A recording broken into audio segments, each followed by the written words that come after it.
আসসালামু আলাইকুম everyone, welcome to my channel. আজকে আমাদের আলোচ্য বিষয় হচ্ছে রাইটিং টাস্ক 1 এবং রাইটিং টাস্ক 2।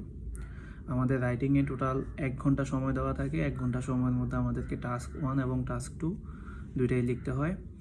এখন আমরা যখন টাস্ক 1 এবং টাস্ক 2 লিখে আমাদের টাইম ম্যানেজমেন্ট নিয়ে একটু ইস্যু ফেস করি। যেমন আমরা টাস্ক 1-এ যদি 20 মিনিট টাইম নিই, টাস্ক 2-তে টাইম নেওয়া উচিত আমাদের 40 মিনিট। তো ইন সাম কেসেস আমরা টাস্ক 1-এ একটু বেশি সময় নিয়ে ফেলি এবং অনেকেই টাস্ক 2 কমপ্লিট করতে পারি না। আবার আরেকটা প্র্যাকটিস হচ্ছে, কেউ কেউ হচ্ছে টাস্ক 2 দিয়ে শুরু করে দেন টাস্ক 1 টাচ করে। এখন আমাদেরকে জেনে রাখা উচিত যে আমাদের টাস্ক 1 এবং টাস্ক 2 দুইটাই হচ্ছে ব্যান্ড 9-এ কাউন্ট করা হয় ইন্ডিভিজুয়ালি।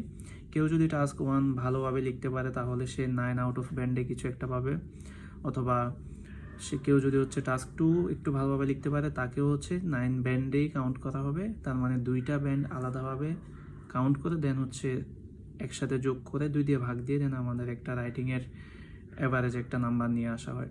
তার মানে আমাদের টাস্ক 1 যেমন আমাদের জন্য ইম্পর্টেন্ট, টাস্ক 2 হচ্ছে আমাদের জন্য ইম্পর্টেন্ট। কেউ যদি হচ্ছে টাস্ক 1টা সুন্দরভাবে লিখে টাস্ক 2 যদি সুন্দরভাবে কমপ্লিট করতে না পারে বা কনক্লুশন পর্যন্ত যেতে না পারে, তাহলে হচ্ছে তার ব্যান্ড স্কোরটা কমে যাবে।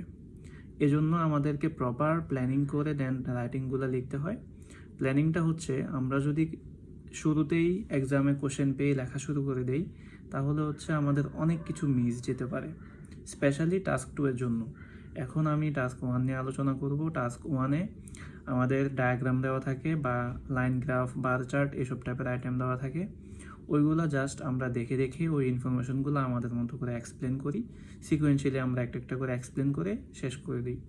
কিন্তু টাস্ক 2-তে আমাদের অনেক চিন্তা করতে হয়। স্পেশালি টাস্ক 2-তে আমাদের যে টপিকগুলো দেওয়া থাকে এগুলো অনেক হিউজ বড় একটা টপিক দেয়। তার মানে আমাদেরকে অনেক কিছু চিন্তা ভাবনা করে প্ল্যান করে সাজিয়ে দেন হচ্ছে আমাদেরকে লেখাটা স্টার্ট করা উচিত। নর্মালি আমরা টাস্ক 2 এর ক্ষেত্রে যে মিস্টেকটা করি ওইটা হচ্ছে আমরা কোশ্চেনটা দেখেই স্টার্ট করে দিই। এখন আমাদের উচিত আগে সুন্দর মতো প্ল্যানিং করা, দেন হচ্ছে লেখাটা শুরু করা। তো প্ল্যানিং না করলে কি হবে? প্ল্যানিং না করলে আমরা হয়তো বা টাস্ক 2টা ভালোভাবে লিখতে পারবো, লেখা শেষ হয়ে গেলে দেন আমাদের মাথায় হয়তো বা অন্য কোনো ইম্পর্টেন্ট কোনো ইনফরমেশন আসতে পারে যেটা আমাদের টাস্ক 2-তে থাকা উচিত ছিল। প্লাস আরেকটা ভুল হয়, আমরা যদি প্রত্যেকটা লাইন বাই লাইন লেখার সময় আমরা যদি চিন্তা করে আইডিয়া জেনারেট করে যদি লিখতে যাই তাহলে আমাদের ভুল হওয়ার পসিবিলিটিসটা অনেক বেড়ে যায়। কেমন টাইপের ভুল হতে পারে? স্পেলিং মিস্টেক এবং হচ্ছে গ্রামাটিক্যাল মিস্টেক। তো আমাদের উচিত রাইটিং টাস্ক 2 যেহেতু 250 ওয়ার্ডস, ওইটার লেখার আগে আমাদেরকে সুন্দর মতো প্ল্যান করতে হবে। অ্যাটলিস্ট 5 মিনিটস মিনিমাম প্ল্যান করে কিছু কিওয়ার্ড আমরা নোট ডাউন করতে পারি কোশ্চেনে, দেন ওই কিওয়ার্ডগুলোকে হচ্ছে আমরা এক্সপ্লেন করব রাইটিং টাস্ক 2-তে। এটা একদমই সিমিলার আমাদের স্পিকিং পার্ট 2 এর মতো, যেখানে আমরা কিউ কার্ডে 1 মিনিট টাইম পাই চিন্তা ভাবনা করার জন্য এবং ওই 1 মিনিটে আমরা অনেক কিছু নোট ডাউন করতে পারি। সেম আমরা এখানে 5 মিনিটস টাইম নিয়ে আমরা নোট ডাউন করব আমরা এই টপিকের উপরে কী কী কভার করতে চাচ্ছি। তাহলে আমরা যখন লিখতে যাব তখন আমাদেরকে হচ্ছে খুব বেশি একটা চিন্তা করতে হবে না এবং আমরা খুব সুন্দরভাবে একটার পরে একটা সিকোয়েন্সিয়ালি লিখতে পারবো এবং আমাদের কোনো ইনফরমেশনও মিসিং হবে না।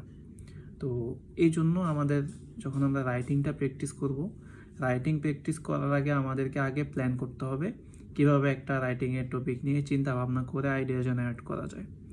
একটা রাইটিং টাস্ক 2-তে যত বেশি ইনফরমেশন দেওয়া যাবে তত বেশি নাম্বার পাওয়া যাবে। এবং এখানে সিকোয়েন্সগুলো মেনটেন করতে হবে। সিকোয়েন্স কীভাবে মেনটেন করতে হয় বা সিকোয়েন্সে কীভাবে একটার পর একটা ওয়ার্ড নিয়ে আসতে হয়, লিঙ্ক করতে হয় একটা সেন্টেন্সের সাথে একটা সেন্টেন্স, ওইটা নিয়ে আমরা নেক্সট ভিডিওতে ইনশাল্লাহ আলোচনা করব। আজকের জন্য এতটুকুই। সবাইকে ধন্যবাদ। আমার ভিডিও যদি পছন্দ হয় সবাই লাইক, কমেন্ট এবং শেয়ার করতে পারেন এবং অবশ্যই সাবস্ক্রাইব করতে ভুলবেন না। আসসালামু আলাইকুম।